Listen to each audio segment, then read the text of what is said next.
Namaste, and welcome to our continuing series, Explorations in Savitri, with our beloved brother, Alok.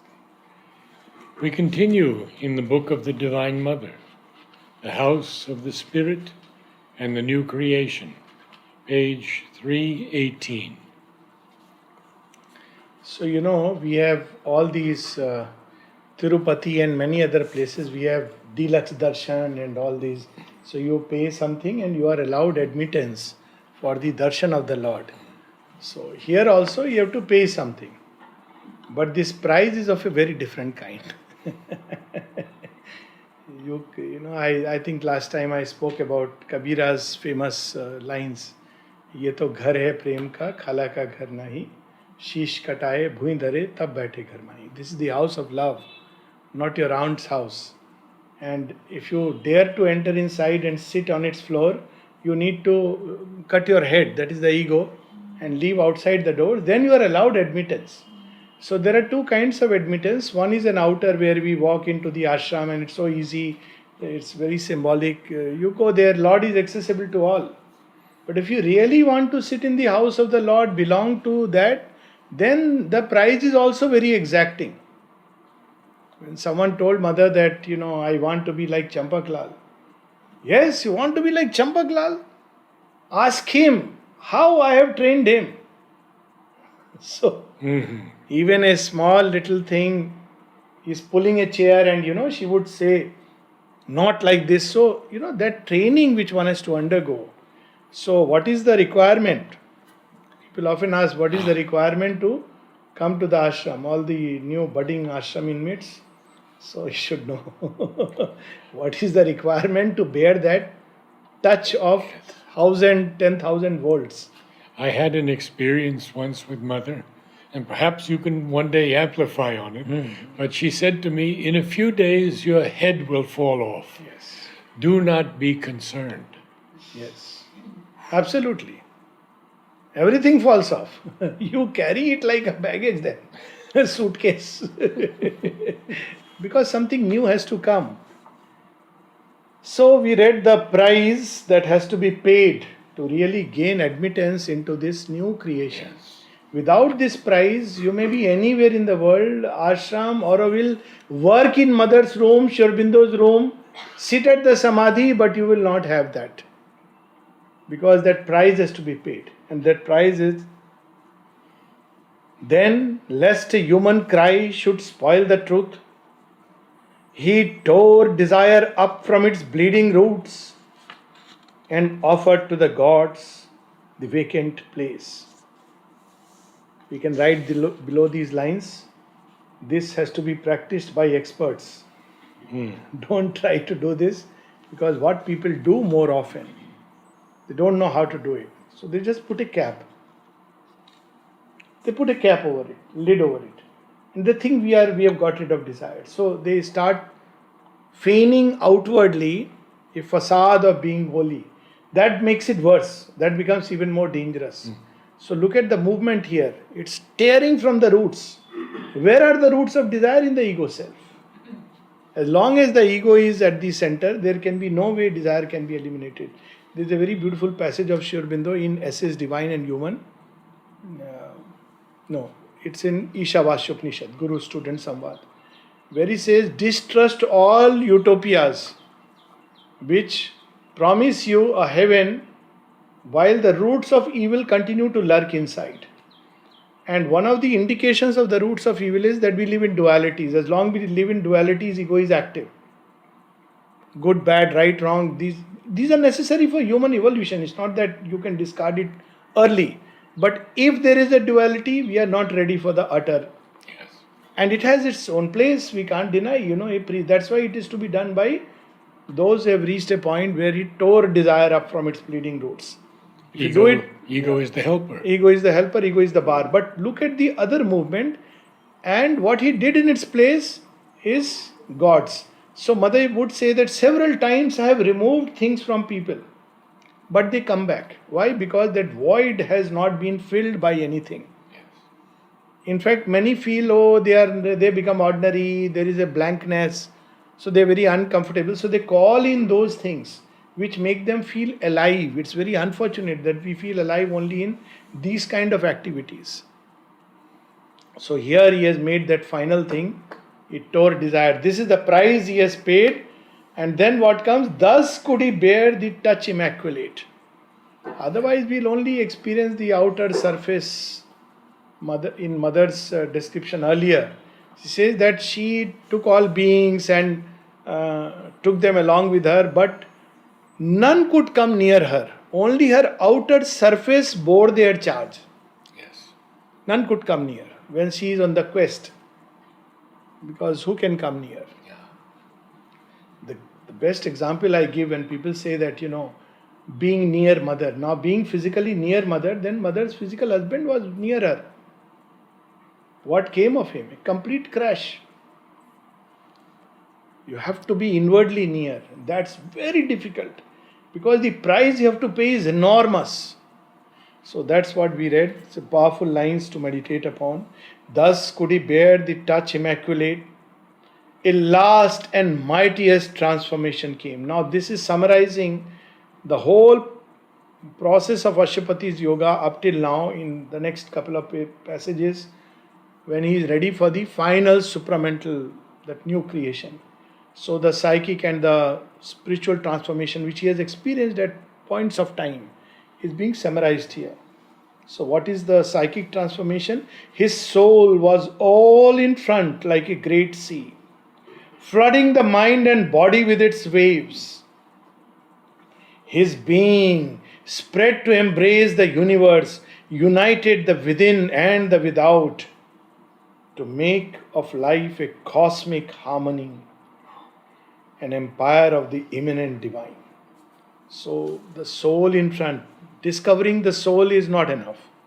It is only an indispensable starting point of the yoga. The soul must completely govern the mind and life and body. Even the most outer movements, even the most trivial movements, they should be governed by the soul. So, and then it's become vast cosmic consciousness. When Sri Aurobindo was asked that what are the conditions for the supramental transformation, this is in his early evening talks, when mother has not yet stepped into the forefront. So he said there are two conditions. One is, he says, the psychic being, the soul within. Second, he says, you must have got to the plane of the gods. So, what is plane of the gods? So, it is the cosmic consciousness, the overmind. So, that means the consciousness should be so vast. As long as we are living in very small, narrow, hedged boundaries, no way, supermind is too vast. And mother says, your life is like a little pinpoint, and you imagine that the supermind can find space within it. So, we have this. The whole soul has come out and flooding with its waves. His being spread to embrace the universe, united the within and the without. So there is no more the division between world and God, between matter and spirit, between outer and inner. All is a single movement. Ekatvam Anupashyati of the Isha Upanishad. In this tremendous universality, not only his soul nature and mind sense included every soul and mind in his, but even the life of flesh and nerve was changed and grew one flesh and nerve with all that lives. So it's a stage which is not an easy stage when you start experiencing the pain, the suffering, the joys of others. And that's why so many cautions have been advised. When one enters the cosmic consciousness, there is the story of Sri Ramakrishna where he felt the marks of when the bullock was being whiplashed, his marks were on his body. And with Sri Aurobindo, when one of the persons, there were two bullocks, and their names were very interesting, bulls. One was Ojas and the other was Tejas. So the bullock cart driver used to, he was beating them, treating them very harshly. Sri Aurobindo came out from his room and then he said, the bull is more receptive than the man who is taking care. He is closed, hard. The bull is more receptive because he could sense the pain of the bullock and send his healing touch. She must be crying. That's how mythological stories in Puranas. What is that song Surdas sings? Gaj Grahak Wala. That when the crocodile catches the elephant and he cries and the Lord intervenes. So these are not just stories because he senses it. So when you live in cosmic consciousness, you take upon yourself the burden of others. That's how it becomes a representative, each one becomes a representative of. In book 1, Ashapati experiences Oh, others yes, coming into yes, him yes. also. Yes, so here there is a grand summary of that. Yes. Even there is very interesting when mother says that when she and Sri Aurobindo, they were wondering whether they should isolate themselves and practice the yoga after the Siddhi come back or take everybody together. Then one of the reasons Sri Aurobindo says, he says in any case as you grow you tend to include all life within you. So isolation is meaningless. And so why did he isolate himself? Because one, he was pouring upon the world by ways and means that were now he didn't need physically to do things. At the same time, at one place he says, if I don't isolate myself, I will be eaten up by the disciples. Everybody would want to meet him, everybody would want to see him. That's how it was happening. So he had to put at some point a very practical measure that look, because it eating away on the time needed for the supramental work. But mother in the forefront, she continued to do every activity. But she had to take the burden. She had to take the burden. And he would wait for breakfast till 2 in the afternoon. Yes. And there is also very interesting when Sri Aurobindo withdraws, out of the sight of the immortal range, the mother says, now I had to do both the things. Then I realized what a great security it was to be with Sri Aurobindo in the physical body. He said, I could just move out freely, do everything. I didn't have to even once think, like organizing the ashram, what's happening. Anything coming, she would say, Lord, Lord, Lord. Not at the material plane. She has to do the same thing. Plus carry on the yoga of transformation. So several places he says, if only I were not so involved, this work which takes away so much time, outward work, people writing letters, small little things, trifles, quarrels, problems. And yet, because of her compassion and love, she would not isolate herself. That is where her compassion comes. She says that I'm not getting time for this work of the physical transformation, which is so exacting. And yet she would continue because she has to play both the roles. Otherwise,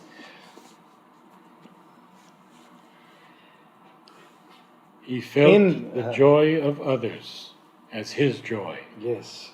He bore the grief of others as his grief. His universal sympathy upbore, immense like ocean, the creation's load, as earth upbears all being's sacrifice, thrilled with the hidden transcendence, joy, and peace. So, how much ever we may want, escape, withdrawal is denied in this yoga, except for a very temporary period that Sri Aurobindo gives, like as they say, when there is a rule, you have a caveat little. He says, except for a brief temporary period to some individuals at a certain stage. Otherwise, escape and withdrawal is denied in this yoga. You can't do that. You have to bear. And it's unimaginable. Just imagine the creation's grief. So many people, there's so many stories. Once mother was scratching her arm in the playground. And mother was asked, Mother, what happened? Thinking it's a physical condition and can I apply some Caladril lotion or something? So, one of my child is indulging in some kind of desire. She was taking it on her body. That's how she was taking all the things, angers, quarrels, everything on herself. She can't pass it to someone else. And still, there was no complaint.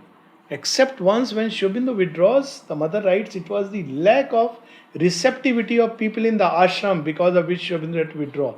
Then the disciples said, Mother, if you write this, who will take? Then after 2 days, the Karunamai came out. Then she said, lack of receptivity of the earth and men, because We are all representative humanity. So, time to time you can see some passing hint. Otherwise, what she must be going through with all these things, taking upon herself. And people fight with each other and say, I am doing mother's work. That also she writes.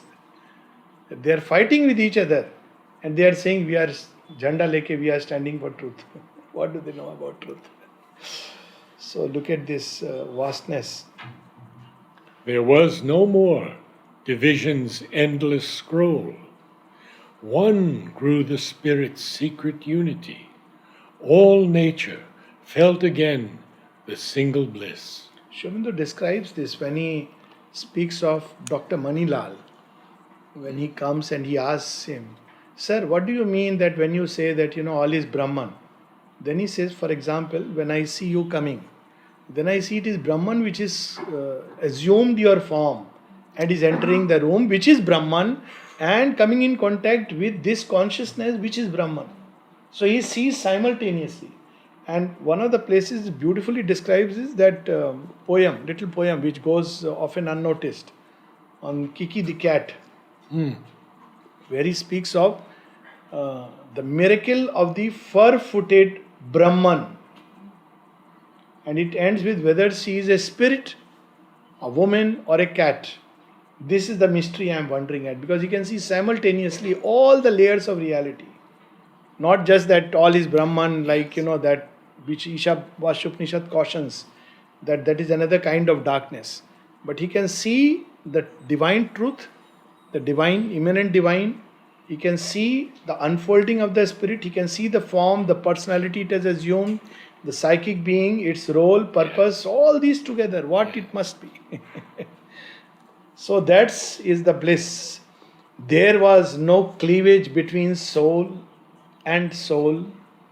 There was no barrier between world and God. So that is why she could say, when she says, I am with you. So the disciple asked, Mother, what does it mean, I am with you? She says, it means a host of things.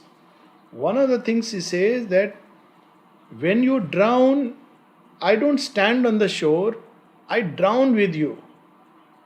I am with you because I am you. Now this experience only at that level. So she was not seeing us as different, other. It was herself, something of herself. Like we can look at a little tiny cell in a finger. So it is like small little cell.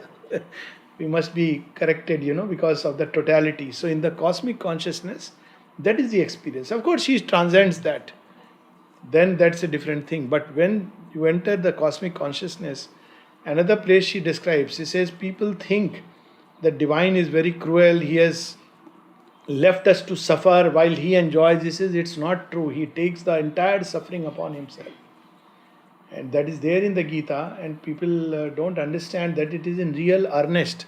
When Shri Krishna says that I am the one who has taken all this suffering and pain. And, one of the examples I give is that a real life example.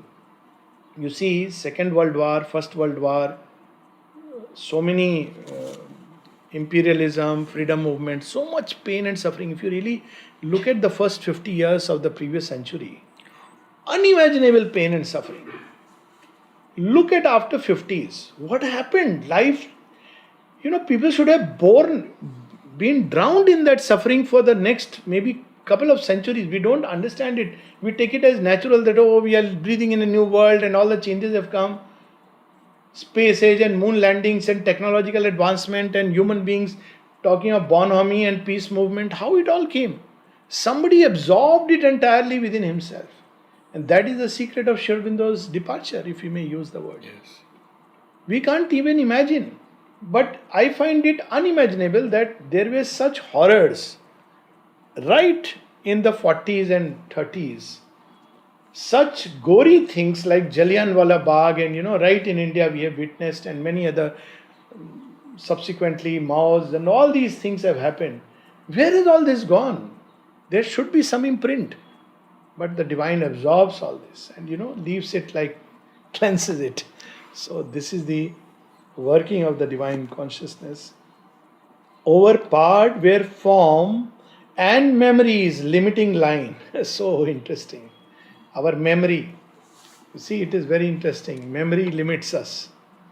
Memory of the form limits us, identifies us. Memory of the mind limits us to time. Memory of the soul limits us to the line of evolution of one individual psychic. You can know your different births. Maybe you can even know what your future birth may be like. But there is ultimately the memory which goes beyond all these scrolls. So, Mother once describes her identification with love, where she is 1962. She speaks of love as one mighty vibration spreading, spreading, spreading. She says it was like the memory of the origin when she had actually plunged into creation, where love went into creation to rescue it. That memory. Now imagine we are talking about our little memories of our, 5 year, 10 years. And he speaks of this in Book 1, Canto 2. Yes. When love comes into Savitri. Yes. And only she can encompass him. Yes. And the ancient disputants encircled her. Earth, love and doom. Ancient disputants. So she goes beyond form and memory. The covering mind was seized and torn apart. It was dissolved and now no more could be. The one consciousness that made the world was seen. So this is what Ashupati is experiencing. He is summarizing in 2 pages or something entire gains of the yoga. All now was luminosity and force. So which is what Sachidanand. This is what Mother describes in one of for 2 hours. I lived, the body lived. She speaks of the body in the blissful consciousness of Sachidanand.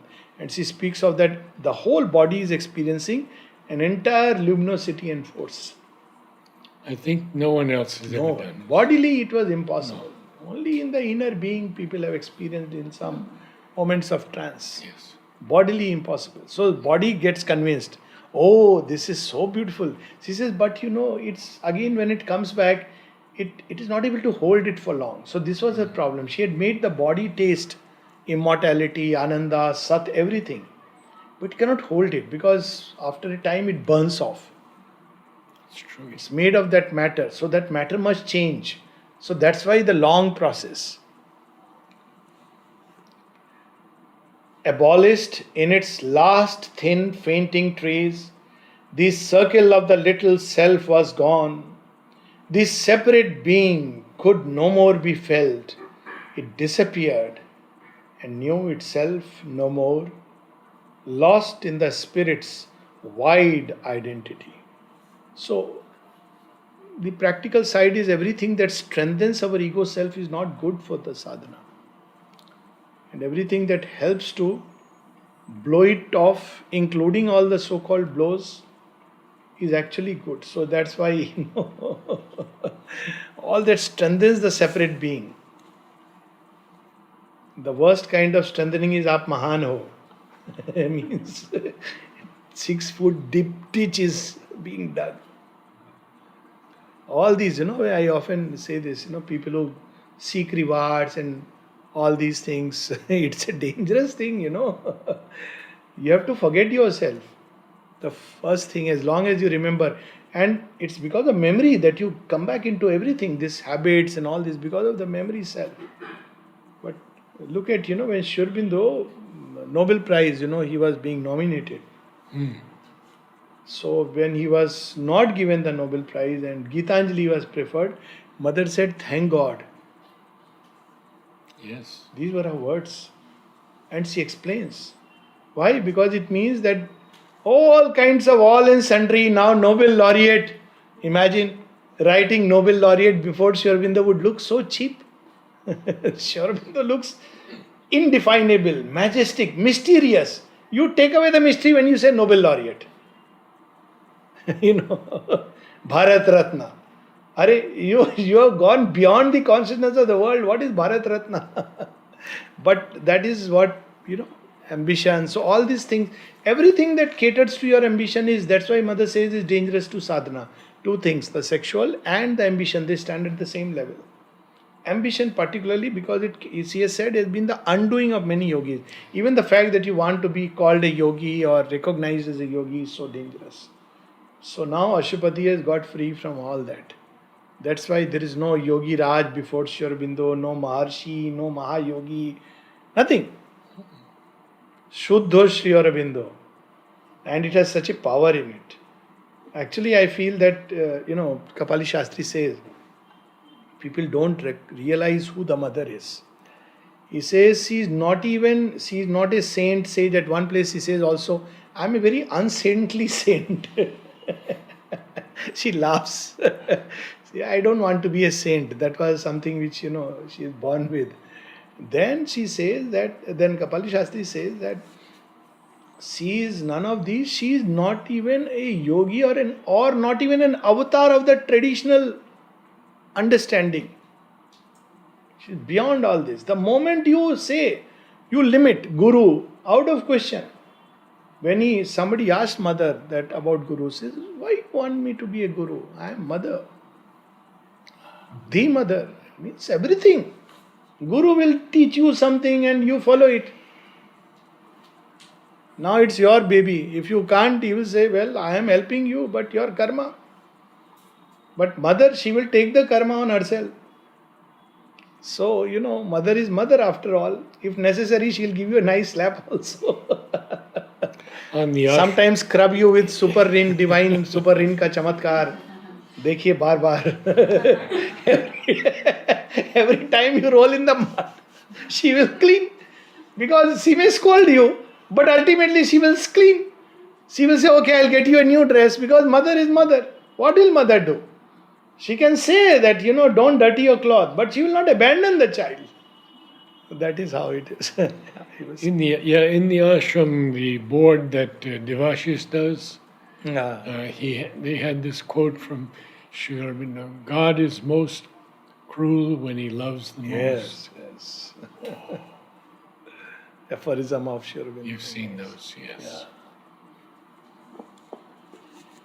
So the circle of the little self was gone.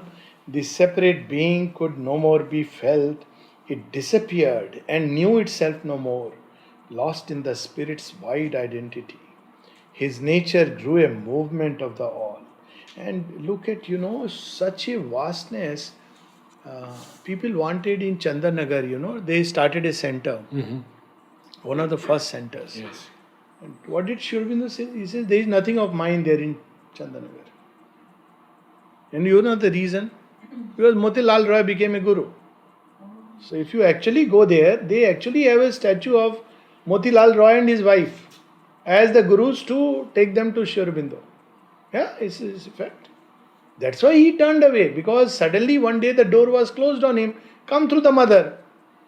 So there were few persons in Sri Aurobindo's, that who thought that subsequently we will become the great intermediaries. Like, you have the Gaddi of the Guru. Suddenly one French lady comes and geez, they can't imagine, they can't understand what happened. We have been with him from childhood. I am his brother. I am the one who sheltered him. So, but the Divine Mother is divine. This is the Leela of the Lord. That how, so they can't imagine.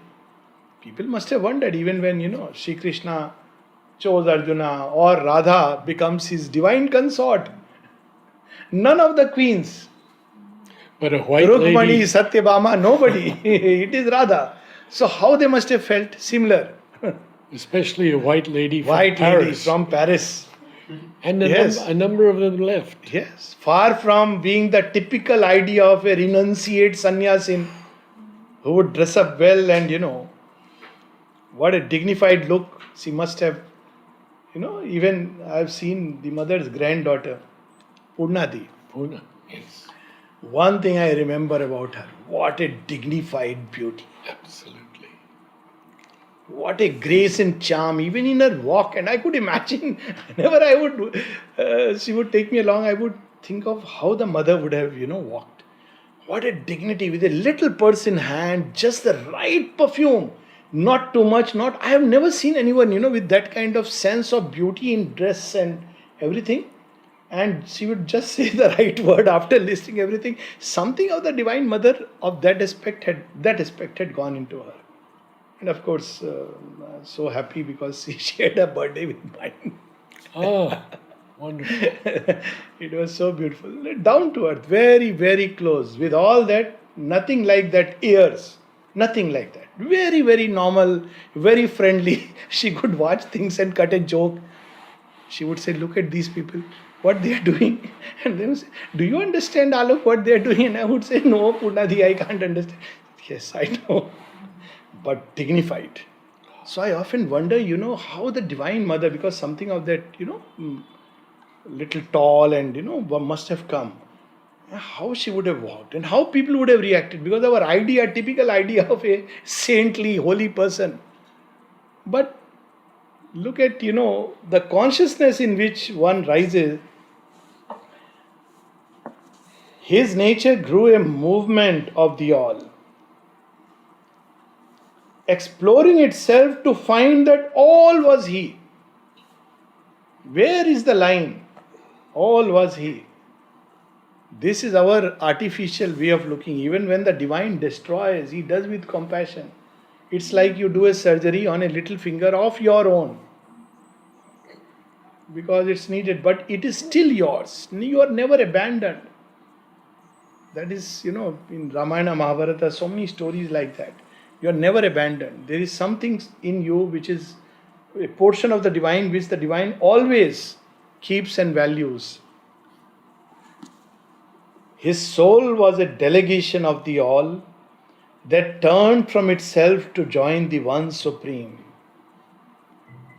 Transcended was the human formula, man's heart that had obscured the inviolable, assumed the mighty beating of a god's. Now look at the phrase, how Shraddha puts it. Obscured the inviolable, not spoiled because you cannot. However darkness the soul may plunge into, it still remains pristine pure. You can cover it, obscure it, but you can't sully it. That's why when Mother was told about wicked souls, what do you know about, how dare you use the word wicked soul? All souls are beautiful. They're all my delegates. They're all my children. So wickedness of nature will obscure it. So your nature will suffer and you will go through that pain. But the soul continues to remain inviolable and pure. That's the beauty of this phrase. And in her. In her. So that, Suryo yatha sarva lokasya chakshu. That's the impression, no? Nalipyate lok dukkhena vahya.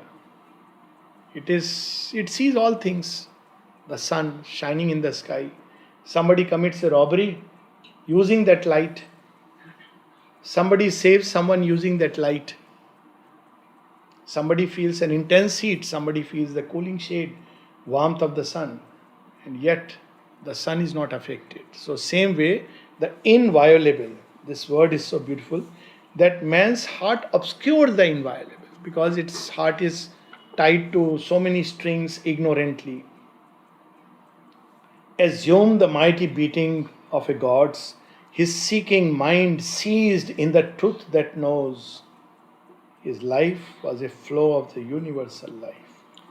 So if we remove this, this human heart is, all its attachments and all its ignorant sentimentality, weak sentimentality, ignorant way of feeling things, it obscures the true love.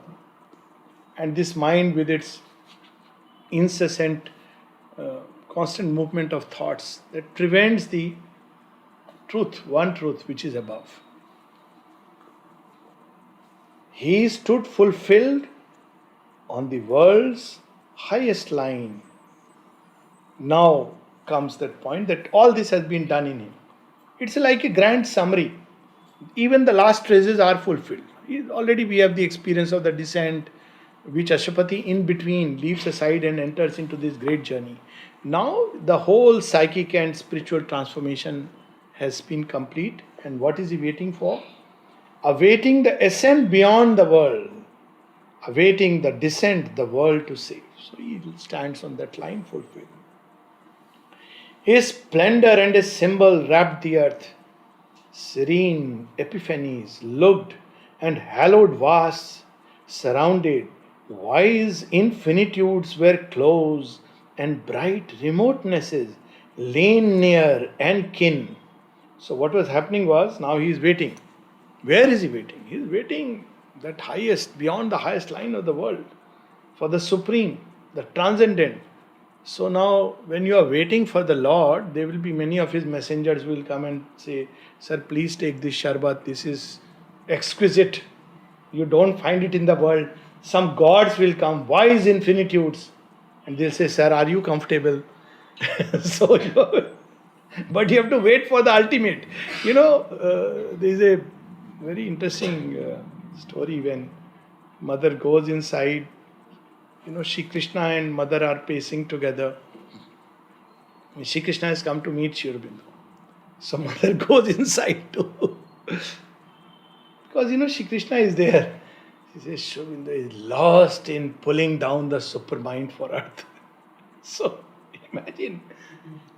Can we imagine that state? What kind of yoga this is? Shri Krishna is waiting. And he's in that pulling down the supramental. Then Shri Krishna fuses with Shri Aurobindo. He says that is the best way. No more of this meeting and going away, but let's do it together. But can we imagine that even the gods are coming, wise infinitudes, gods who are absolutes in their own right, who are infinity in their own right. That's how the mother describes Durga and all the gods coming on the ledge for divine mother's new Leela. What is this happening after Mahabharata, first time this kind of an event? So they are all at the ledge. When mother would give meditation, they would sit in the meditation hall, watching. One day mother asked them, why are you people sitting there? Will you participate? Tied to a human body? No, mother. Tying to human body? No. Everything else will do. One day, in one of her talks, she mentioned, these gods, but the music, she speaks about music. She speaks about the celestial music and how, you can embody that music and all.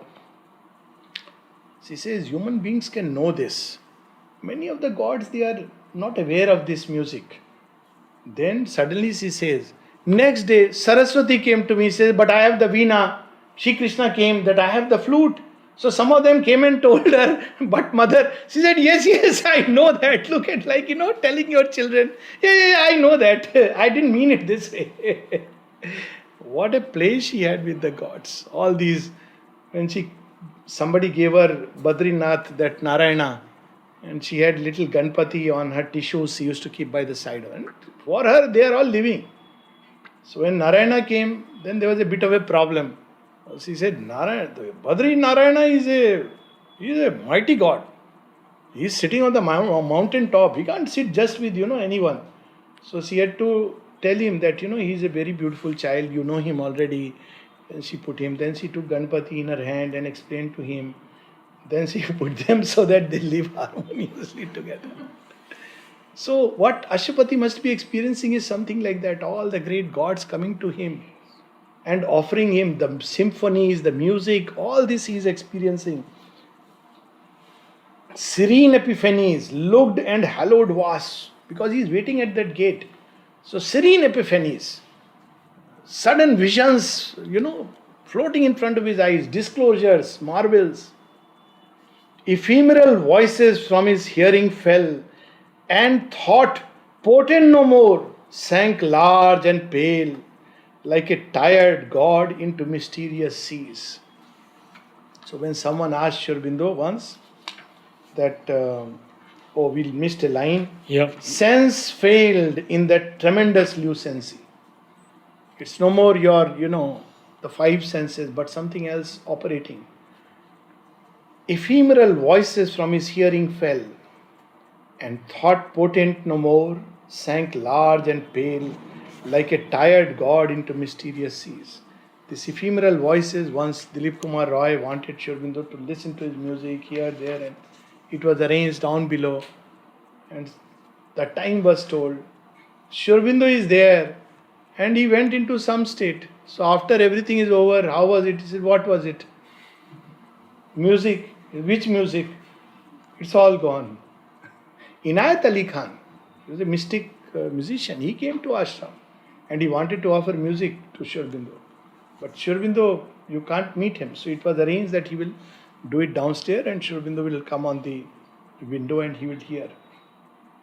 Because he had gone beyond that kind of, experience of life. And look at this, thought, potent no more. Someone asks her, what do you think about it? Sri Aurobindo says, thankfully I have stopped thinking anything. Yes. Sir, what do you think about it? The robes of mortal thinking were cast down, leaving his knowledge bare to absolute sight. Fate's driving ceased and nature's sleepless spur. So he could see the fate unfold, and if he wanted, he could intervene or just watch it as he wishes in the play. It doesn't mean that you intervene necessarily. When I think was it Durai Swami's or Krishnamachari's son, they came for Sri Aurobindo's blessing, and Sri Aurobindo could see that this child won't live long. Sri Aurobindo blessed the child. After some time, didn't live long. Sri Aurobindo knew about it. So they don't necessarily intervene. Very often people say, oh, blessing was there. Well, the child has gone further, but with a stamp of Sri Aurobindo, which is a big thing. It's not just about, oh, he will look after me. People don't understand. Mother says, my blessings are very dangerous because it means you are put on fast forward evolution. Sometimes it can even take a toll upon the body. People don't realize. That's why she says, call my grace. Blessings are dangerous.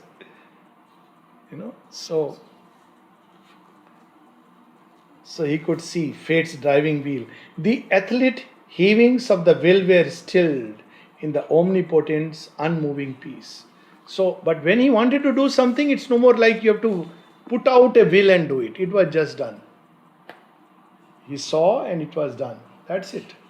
No more like, okay, I'll sit, concentrate to achieve a result. Athlete heavings of the will. It was done. What was seen, it had to be done, it was done. That's as simple as that. Athlete. Yes, athlete. Life in his members lay down vast and mute, naked, unwalled, unterrified it bore the immense regard of immortality. See, again, very interesting word he is using. Unterrified. It is one of the attributes of Brahman. Nirbhayam. Why you are nirbhay? Because all is yourself. There is no other. So you are no more afraid.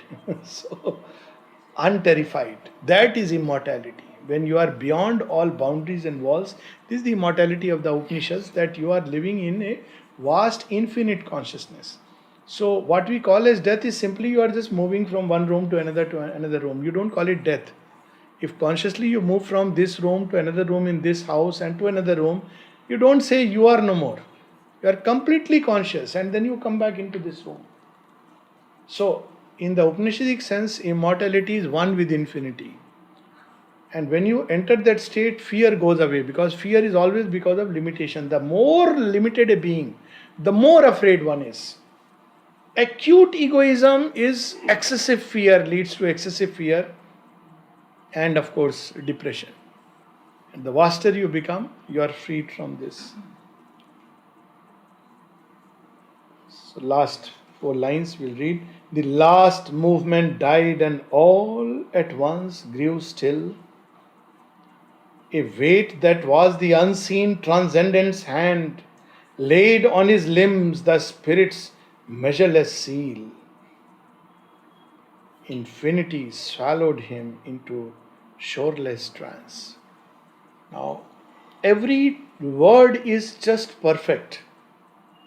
And see, that's why these are experiential truths. If you literally Google search, some people say, you need to have dictionary. Now, when they read a weight was on him, they'll say, we know the meaning of weight. You won't consult a dictionary. But this is a fact of experience that the transit, the supramental descent, and when it begins to put a pressure on the individual, you actually feel it like a physical pressure. Even the piece is felt like a solid block of ice. And you can actually feel even heavy There is a whole conversation where the disciple tells the mother, I'm feeling very heavy. He says it's not the tamas heaviness, but because of the pressure of the supramental force. But see, so the description is so beautiful. A weight that was the unseen transcendent's hand, laid on his limbs the spirit's measureless seal. Infinity swallowed him into shoreless trance. If you go by dictionary meaning, it's weight is weight. But there is something concrete about the force that acts. And it can be felt even objectively by the physical body, by the nerves, by the organs. Even the organs feel the pressure. Dilip Kumar Roy was not accepted. Sri Aurobindo didn't say anything to him. When he said, I want to, take up the yoga, he kept quiet. He simply said, mere mental seeking is not enough. There should be real aspiration. So he thinks that Sri Aurobindo discarded him. Goes to a tantric yogi. And tantric yogi says, okay, sit still, I'll initiate you. Because somebody has told him that, he can initiate. So as he becomes quiet because of the presence of this yogi, suddenly this yogi told him, come out. Like, sometimes we have get up, hearing in Sri Aurobindo's room, abrupt, out of the blue. Get up. So he says, what has happened? He says, you are already initiated and you are coming to me. He says, what do you mean? He says, your guru has come and told me he has initiated you. Who my guru? Sri Aurobindo. And you are coming to me? Your guru is sitting on mountain of siddhis and you are coming to me. He scolded him. He says, but when I asked him, he didn't say anything. So he says, oh, I know why. So he told him, do you have a hernia? He said, yes. He says, but Sri Aurobindo never asked me about it. He says, yes, you get it operated. Why? Because there will be such a pressure that all these organs will start bulging. It's a physical pressure. Organs won't be able to bear it. He says, you have a hernia. That's why you see so much importance on physical education. People don't understand it. They go back to traditional yoga, I'll sit and meditate in nice way. Till you really prepare the body, the pressure will break it down. It's a real pressure of a much greater magnitude than we can imagine. Sri Aurobindo said supermind is harder than the diamond and softer than the gases at once. So we'll stop here.